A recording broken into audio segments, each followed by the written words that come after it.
Really the stem of our question is from seeing patients in clinic who unfortunately have progression of their disease following a CD19-specific CAR T-cell therapy for large B-cell lymphomas. And currently, there is not a lot of data to guide us in terms of how to best manage these individuals.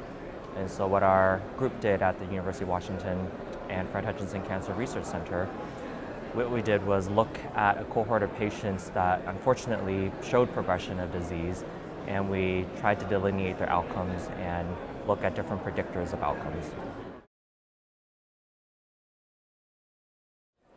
We identified almost 60 patients, and unfortunately, they were individuals that progressed either early or a little bit later. And how we defined these two groups were early progressors were those that essentially had evidence of disease progression really at their first restaging studies.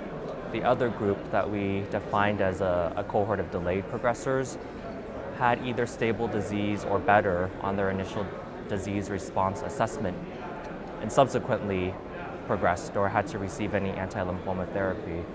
And what we found was when we combined the two groups together for our cohort of about 58 patients, the median overall survival after evidence for progression was roughly 5 to 6 months, which is not great. It's also a little bit more discouraging in that when we separated out the two groups, those that progressed early really did not do well.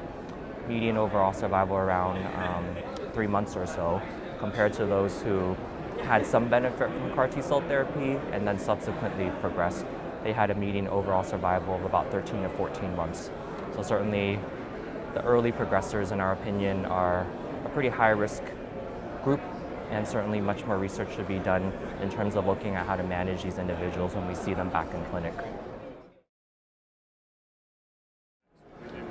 Yeah, so this was really hypothesis generating, gathering some data. I think probably for the first time looking specifically at patients who progressed and trying to get a better understanding, at least from our institution, of how we're treating them. And what we found was very few individuals enrolled onto a clinical trial right after evidence for progression, and certainly multiple reasons are at play.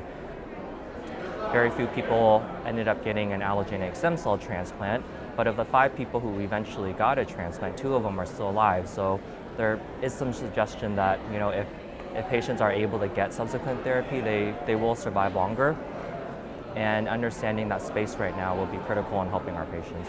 Hopefully this is going to be data that helps generate clinical trials and prospective studies, potentially combination approaches, and really affecting durable, complete responses for our patients so they don't even have evidence for progression after receiving their CAR T-cell therapy, because it's such a promising therapy.